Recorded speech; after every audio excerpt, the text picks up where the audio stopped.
Hello friends, welcome to Nithya Suresh kitchen. இன்னைக்கு நம்ம கிச்சன்ல garlic bread எப்படி பண்ணலாம்னு பார்க்கலாம். இது நம்ம வீட்ல வாங்குற breadல ஈஸியா ஒரு 10-15 minutesல எப்படி garlic bread பண்ணலாம்னு பார்க்கலாம். இதுக்கு நான் 3 tablespoon அளவுக்கு வெண்ணெய் எடுத்துர்க்கேன். 2 ல இருந்து 3 பல் பூண்டு எடுத்து இந்த மாதிரி பொடியா சீவி வச்சுக்கோங்க.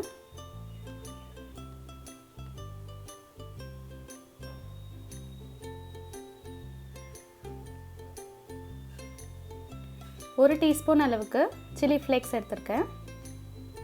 1 டீஸ்பூன் அளவுக்கு Oregano எடுத்துர்க்கேன். 6 bread slices எடுத்துர்க்கேன்.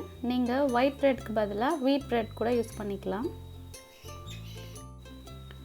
பட்டரை ஒரு half an hour முன்னாடியே ஃப்ரிட்ஜில் இருந்து எடுத்து வெளியில வச்சிட்டா இந்த மாதிரி நல்லா மெல்ட் ஆகி இருக்கும்.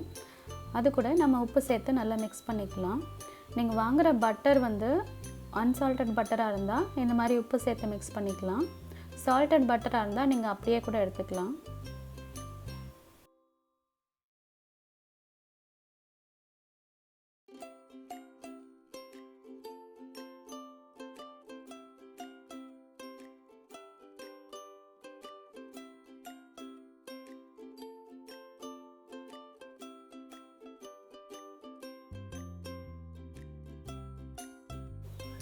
இது கூட நான் கொஞ்சமா Oregano சேர்த்துக்கிறேன். Oreganoன்றது ஓமவல்லி இலை தான். நம்ம வந்து யூசுவலா தோட்டத்துல ஓமவல்லி இலைன்னு வளர்ப்போம். அதை தான் வந்து நல்லா காய வச்சு பொடியாக்கி வச்சிருக்கோம். இது கூட நான் துருவின வெள்ளைப்பூண்டு சேர்த்துக்கிறேன். இந்த வெள்ளைப்பூண்டு வந்து இந்த பட்டரோட சேரும்போது நல்ல ஃப்ளேவர் கொடுக்கும். உங்ககிட்ட Oregano இல்லைன்னா கொத்தமல்லி இலை புதினா இலை கூட இதில் வந்து சேர்த்துக்கலாம். அதுவும் இந்த பட்டருக்கு நல்ல ஃப்ளேவர் கொடுக்கும். இப்போது நம்ம பிரெட் ஸ்லைசஸ் எடுத்து இந்த பட்டரை தடவிக்கலாம். நான் 6 பிரெட் ஸ்லைசஸ் எடுத்திருக்கேன். அதில் 3 பிரெட் ஸ்லைசஸில் இந்த கார்லிக் பட்டரை நல்லா ஸ்ப்ரெட் பண்ணிக்கிறேன். ஒரு சைடு மட்டும் நல்லா ஸ்ப்ரெட் பண்ணால் போதும்.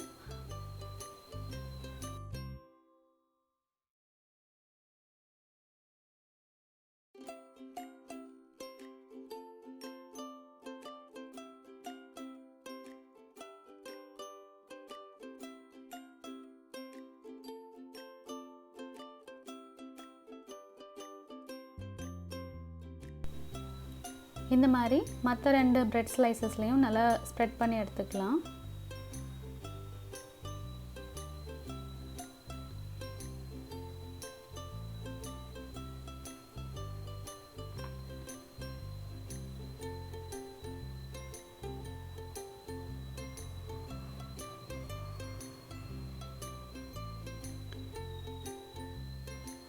இப்போ மீதி இருக்கிற பிரெட் ஸ்லைசஸ்ல நம்ம துருவி வச்சிருக்க சீஸ் சேர்த்து நல்லா ஸ்ப்ரெட் பண்ணி விட்டுக்கலாம்.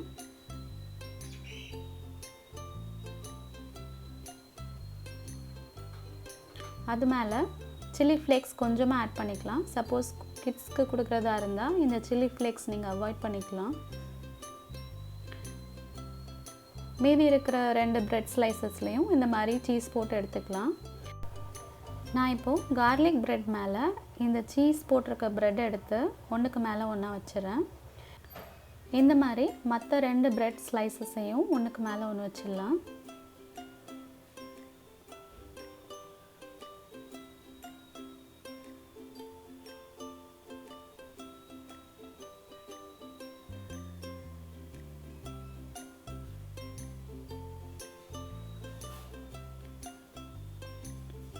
இப்போ நம்ம பிரெட் ஸ்லைசஸை 2 பீஸா கட் பண்ணி எடுத்துக்கலாம்.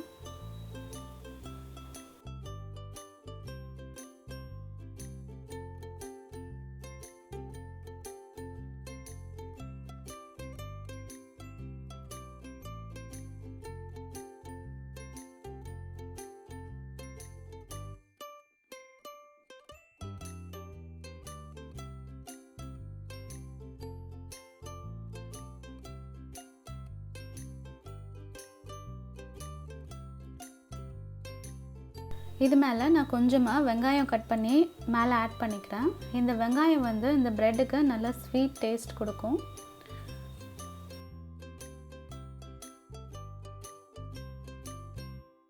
இப்போ ஒரு பேனை லோ ஃப்ளேமில் ஹீட் பண்ணி எடுத்துக்கலாம்.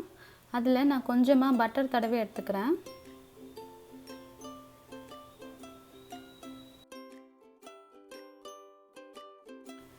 இது மேலே நம்மளோட கார்லிக் பிரெட் ஸ்லைசஸை வச்சிடலாம்.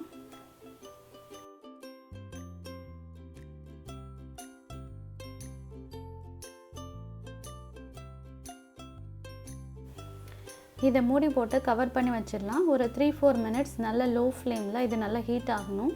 சீஸ்லாம் நல்லா மெல்ட் ஆகி வரும். இந்த மாதிரி நல்லா சூப்பராக ரெடி ஆகிருக்கு.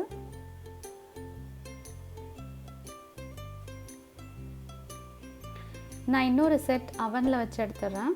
அவனில் வைக்கும்போது ஒரு 5 மினிட்ஸ் வைங்க. டோஸ்ட் மோடில் 200 டிகிரி செல்சியஸில் வைங்க. இதை நீங்கள் கிட்ஸுக்கு செஞ்சு கொடுக்கலாம். அவங்க ரொம்ப விரும்பி சாப்பிடுவாங்க. இது மாதிரி நீங்களும் வீட்டில் ட்ரை பண்ணி பாருங்கள். ட்ரை பண்ணி பார்த்துட்டு உங்களோட கமெண்ட் ஷேர் பண்ணுங்கள். உங்களுக்கு இந்த ரெசிபி பிடிச்சிருந்ததுன்னா லைக் பண்ணுங்கள். சேனலை சப்ஸ்கிரைப் பண்ணுங்கள். தேங்க்யூ.